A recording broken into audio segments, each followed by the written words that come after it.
Hi everyone, and welcome back. With the coronavirus outbreak, it looks like most, if not every single state high school association in the country has ended the track season, which means that it is time to start thinking about the cross-country season. And that's what this whole video is about, the planning of your cross-country season microcycle, or the season-long plan. Planning to have success in this actual upcoming season here. This is something that I really enjoy doing. I like sitting down and figuring out how many weeks do I have, how to maximize growth and adaptation from the kids to really kind of see how it can all sort of play out. It's a really exciting time because it's all in front of you. The whole season is just right there ready to be played out.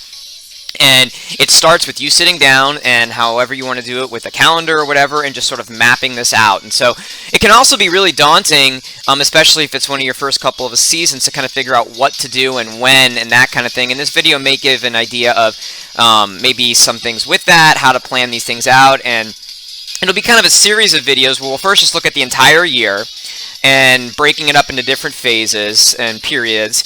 And then I'll kind of go back and explain each of those periods, the different workouts that are important in those periods, and explain each of them in a little bit more in depth. But the whole goal is right here. I coach in Tampa, Florida, and these are from our state meet last season, the start of the boys' Class 4A race. This was from the day before as some of the boys were posing on the awards podium. And that's the whole goal. How do you get your kids to the state meet? We've been fortunate to get there the last 4 years and plan to get there for a 5th straight season, and just kind of how can we do that in the best possible way. So let's go ahead and get right to it.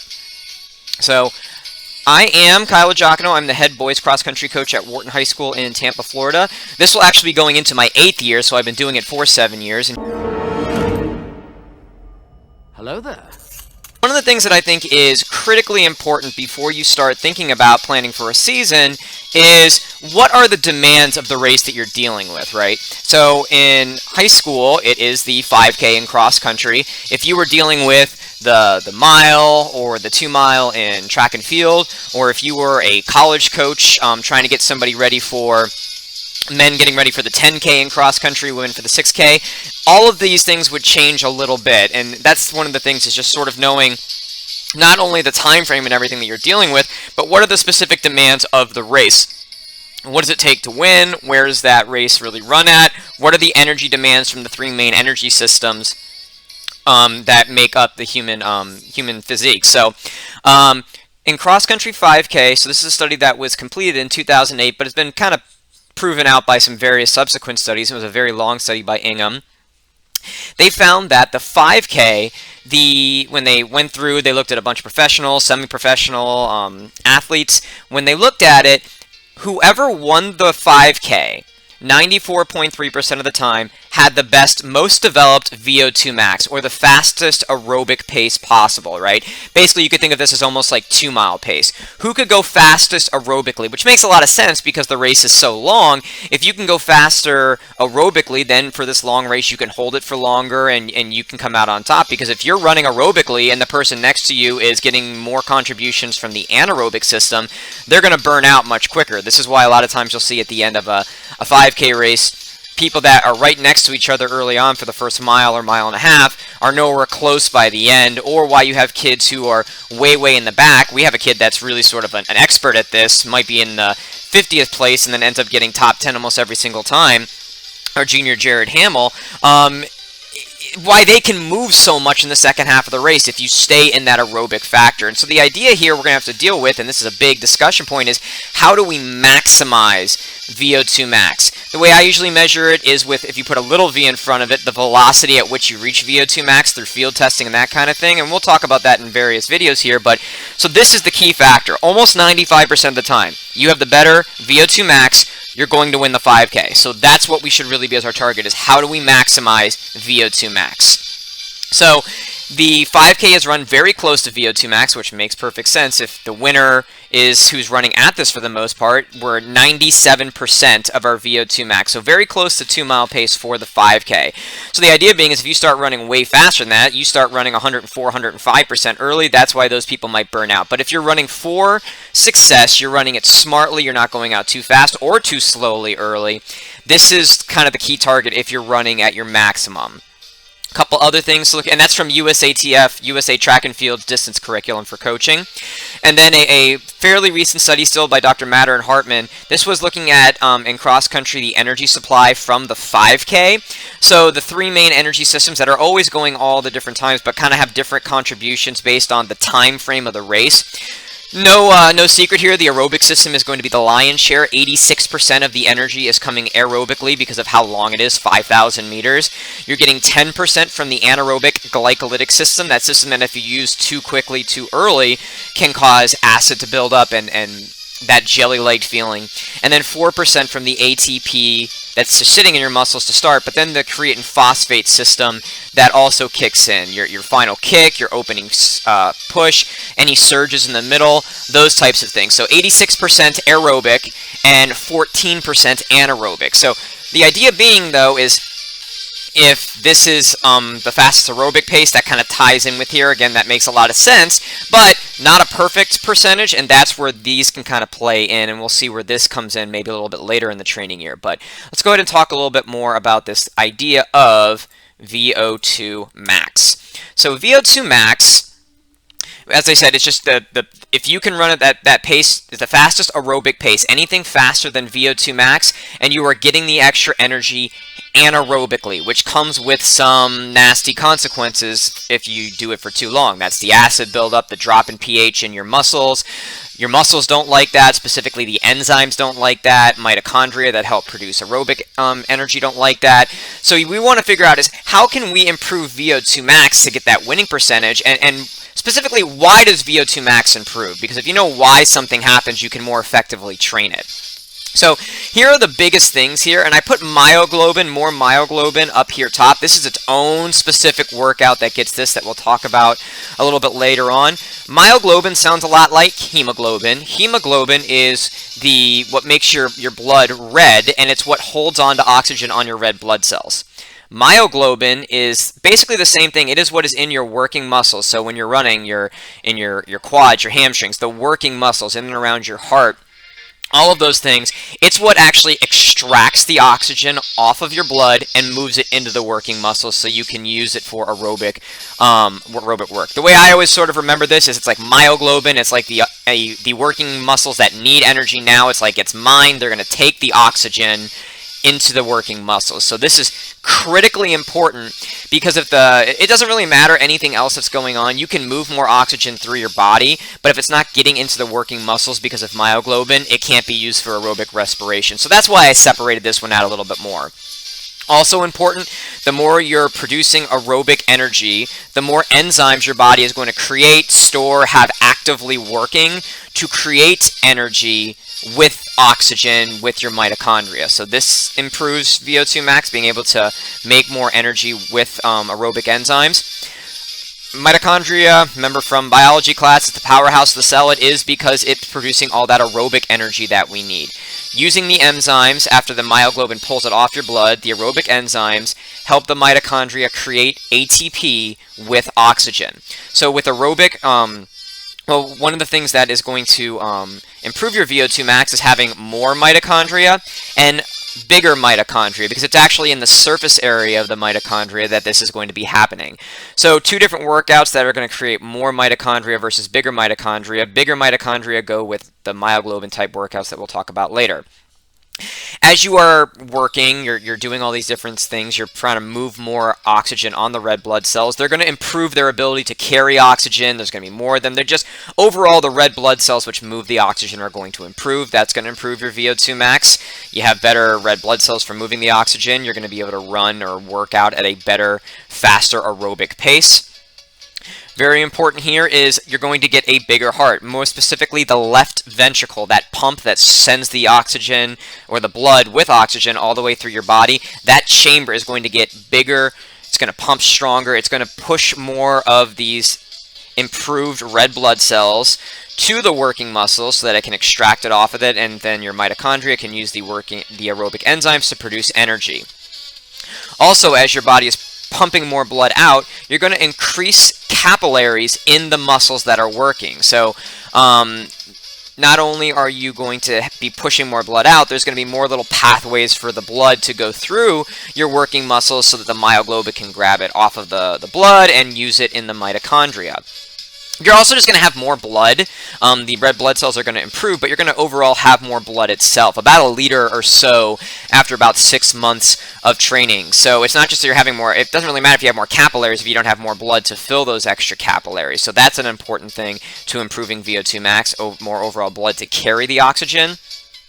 And this is sort of something that you have to consider too, is the age of your athlete. If you're dealing with high school athletes or middle school athletes or whatever, they're going to get older from the course of when you start training to the end of the season, maybe 5-ish months, something like that. So getting older, maturing, helps the athlete's VO2 max develop. My powers have doubled since the last time we met, Count. Good. Twice the pride, double the fall. This has to be kind of considered too. When you're training a kid, you're doing a lot of things with the training, but also they're getting older and maturing, okay? All of these adaptations, all of them, blood cell improvement, more myoglobin, the mitochondria, enzymes, bigger heart, capillation, overall blood, these are all improving the aerobic system, that 86% of the energy, and they are all structural in nature. What that means is you're developing body structures. Your heart is getting bigger. It's changing its structure and making it bigger, right? You're building structures with capillaries. You're producing and building bigger mitochondria. You're producing red blood cells that are better and more of them. You're producing enzymes. Myoglobin, obviously getting older, is going to be structural in nature. And because they are all structural in nature, you are changing the structure of these body parts, these structural elements. They require a lot of time to fully be developed, right? This is why you start running in the summer for cross-country, 20+ weeks, right? So that's why VO2 max improves, and we know now that we are dealing with a long time frame for the aerobic system, right? That 86% of the energy, that 94.3% accuracy of who's going to win the 5K, right? So now with all that in place, we know what we have to focus on, right, and why it improves, and we have a time frame. Now is where we can really have fun, and we can sit here and we can look at how this is all going to play out. This is where the fun begins.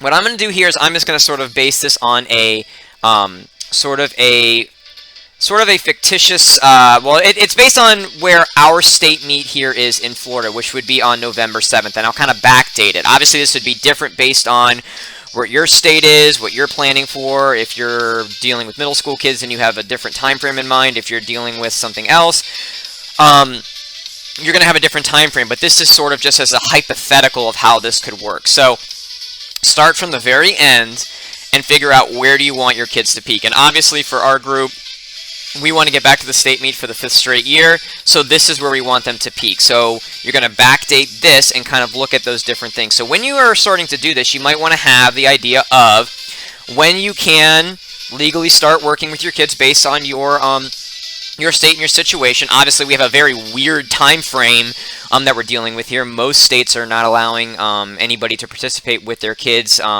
until the quarantine is lifted. So I'll kind of say this is what I would do under a normal year, and this is what they would be able to do in the current situation. But this is sort of the highlight. Okay, this is we have to be 20+ weeks from here to maximize to get those aerobic improvements. I would have that in mind, what kind of meets you have in your schedule, if you've got that, and anything else that you kind of want to deal with. So what we're going to do here, and I also put Foot Locker South Regional here. We always have about 2 or 3 kids that want to run in this each year.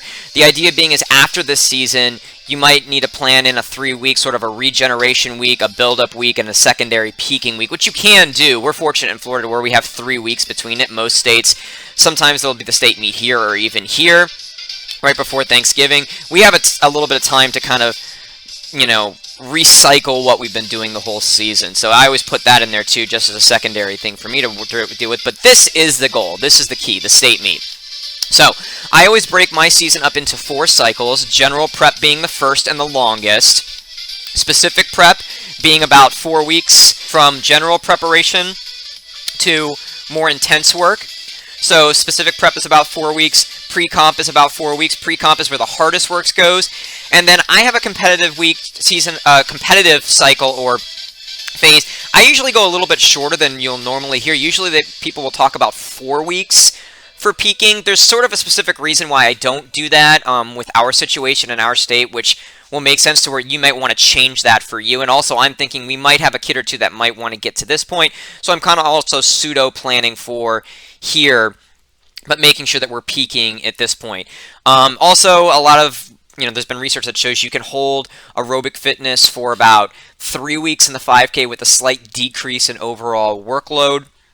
So I don't want to go too much past that. So you're obviously having a little bit less volume in the competitive phase. So I don't want to go crazy and start peaking them too early and then have this, have them be detrained when we get to this point. So competitive week 3, the last one for the state meet. Right? Then if we back that out a little bit, we're in now October. We've got weeks 1 and 2 for the competitive phase. This is the week of our regionals. They haven't set when regionals are, but I know it'll be this week. And then competitive phase 1, where the volume comes down a little bit, the intensity goes up a little bit. This is our district week. Now, specifically what a lot of times they'll tell you to do is to have the competitive phase start right around here.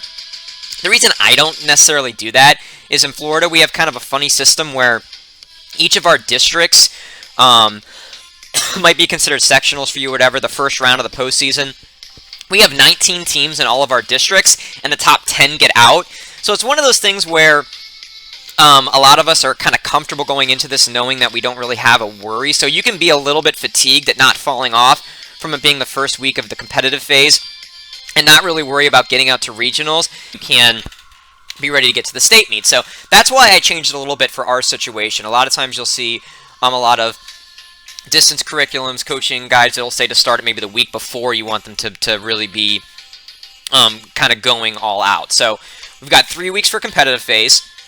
And then we have the pre-comp phase, so week 3 of that. Our county championship are here, FSU pre-state. This is our biggest meet of the season, regular season. It's at the state meet. It's a fantastically run meet, just perfectly executed every single year. So this is one of the meets that we might want to sort of be really ready to go for at this point, and they will be because they'll be in the middle of pre-comp. So this is week 3. This is week 2 of pre-comp if I go to here. So this is where FSU was. Pre-comp 2, pre-comp 1. Then we don't have a meet scheduled for this week. Rogers Park invite. This is our district meet course, so we're going to run on there during the regular season. Specific prep here for weeks 4 and 3. Northport and Ocala Horse Park meet. A couple meets that we're going to be doing earlier on in the season that aren't critically important at all.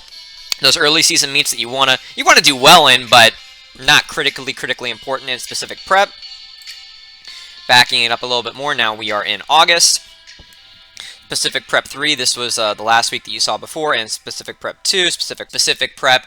I have 11 weeks for our general preparation phase, so you can see it is by far the longest. It's almost it's basically half the training year altogether.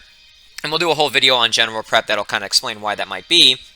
And I have a couple reasons for, a lot of times they'll say maybe more like 10 weeks for general prep, and this is where I kind of get that extra week, and if you wanted to, as we talked about before, get an extra week for pre-competitive. The reason why I do this, a lot of times you'll want to do it before your first meet, just so you can perform a little bit better.